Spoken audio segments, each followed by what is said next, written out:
Hello, happy Wednesday. As our girl's getting herself situated right here, she's spinning around, she's been spinning around, and I think she's ready. So, if you remember last time, I said chapter 3 was called Who's Mixed Up? And I asked you, who do you think that could be? Peter, Fudge, Sheila, Jimmy. I don't think I said Tootsie, but maybe Tootsie.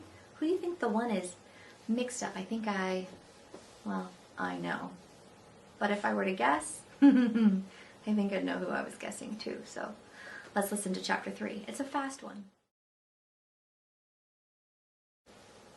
The minute Jimmy and his father moved out of our apartment building, Henry started painting their apartment and fixing up the old kitchen.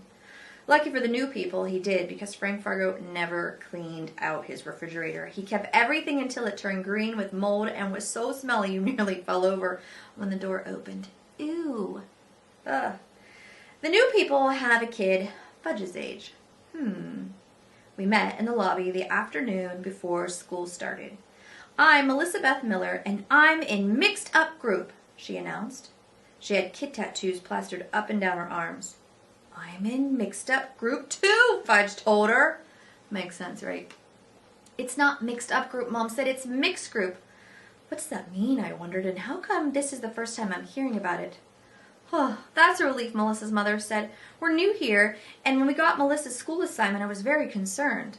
By then, Tootsie had fallen asleep in her stroller. She was barefooted, and Turtle started licking her toes. I don't know what it is about toes, but all of a sudden, he's an addict, meaning he can't stop himself.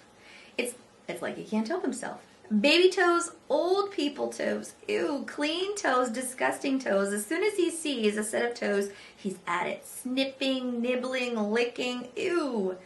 I'm hoping he'll forget about toes once it's winter and nobody's walking around in sandals. The second I let go of his leash to fish our mail out of the box, Turtle took off. By the time I looked up, he was across the lobby sniffing Olivia Osterman's big toe. Ugh. It was the only one sticking out of her open-toed shoes. Mrs. Osterman spends a lot of time in the lobby, sitting on the leather sofa, watching people come and go. She's lived in our apartment building longer than anyone, more than 60 years. She's close to 90 now, and when she was younger, she was a Broadway star. Grandma saw her perform. She still dresses up every day, wearing big hats and lots of jewelry. Everyone in the building knows her and stops to talk. She hands out little boxes of raisins to kids as if every day were Halloween. And she even carries dog biscuits too, so all the dogs in the building are her friends. The only problem is she doesn't get why I named my dog Turtle. I've explained it to her a million times that I had this tiny pet turtle, and when my brother was 3, he swallowed him. Ugh, remember that? So when I got a dog, I named him after my turtle. It makes perfect sense to everyone, but Mrs. Osterman. A turtle is a turtle, she says. A dog is a dog. Would you name your cat monkey or your monkey kangaroo? I never know how to answer that question. Harry, stop.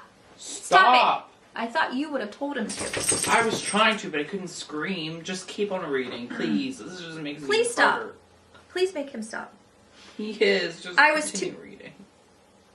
I was so busy thinking about Mrs. Osterman, I didn't notice Mom, who was chasing half a dozen apples that tumbled out of our grocery bag. Sometimes Mom tells me I'm just like Dad, that I don't notice what's going on right under my nose. By then, Fudge and Melissa were racing around the lobby laughing and screaming. Fudge, Mom called. You know you're not supposed to run in the lobby. Melissa, Mrs. Miller called. Come over here, please. Mom laughed. Welcome to our building, she said to Mrs. Miller. It's not always this chaotic. Right, I thought. Sometimes it's worse. Chaotic means crazy. When Fudge came back and heard Mrs. Miller telling Mom she worked at the social services program at the Roosevelt Hospital, he asked, How much do you make? Excuse me? Mrs. Miller asked, as if she couldn't possibly have heard what she thought she heard. Fudge, Mom said. That's not a polite question. She shook her head at Mrs. Miller. My son isn't usually so rude. Oh yeah, he is, I thought. I don't get why grown-ups don't like to talk about money, Fudge said to Melissa. Because they're grown-ups, Melissa said. That's why. Mom and Mrs. Miller half laughed, the way that parents do when they're embarrassed but don't want to admit it. Then they exchanged business cards. I'm a dental hygienist, Mom said. We could use a good dentist, Mrs. Miller said, reading Mom's card aloud. Dr. Martha Julie, the dentist with 2 first names, Fudge sang, hopping around Melissa. You get to watch videos while she's checking your teeth. Which ones? Melissa asked. Whichever ones you want. But she doesn't like it when you laugh too hard, so don't bring anything too funny. Funny is the best, though, Melissa said. I know, Fudge agreed. I'll call to set up an appointment, Mrs. Miller told my mom. I'm there Tuesdays, Fridays, and every other Saturday, Mom said. She picked up our grocery bags. See you soon. As I pushed Tootsie in her stroller, Mom tried to guide Fudge toward the elevator, but he pulled back. Guess what? He called to Melissa. Pete's best friend lived in your apartment. They didn't have any beds. That's because his father thought it was better to sleep on the floor, I said. I didn't know why. I thought I had to defend Frank Fargo, but I did. I have a bed, Melissa said. You want to see it? She asked. Can I, Mom? Fudge said. Some other time, Mom said. We have a lot to do to get ready for school. Melissa walked us to the elevator. See you in mixed up group, she told Fudge. Mixed up group for mixed up kids, Fudge sang, giving her a high five. All through dinner, I wondered if Fudge was really going into a class for mixed up kids. Later, while Mom was getting Tootsie ready for bed, I decided to find out. So what's with this mixed up group thing? It's called mixed group, Mom told me. Look, Mom, if he's repeating kindergarten, you can tell me. I won't let the cat out of the bag. Meow, Tootsie said as Mom changed her diaper. He's not repeating kindergarten, Mom said. You know he's very smart.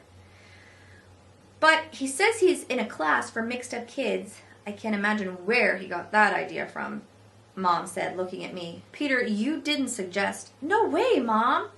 Because this is an accelerated program. All the children in this program are ready to read and write. They're just not old enough for official first grade. You know how smart Fudge is? You know how he's very mature for his age. I laughed, and so did Tootsie, even though she didn't have a clue what we were talking about. He is, Peter. Sure, Mom. Whatever you say. His self-esteem is at stake here. He should be proud to be in mixed group.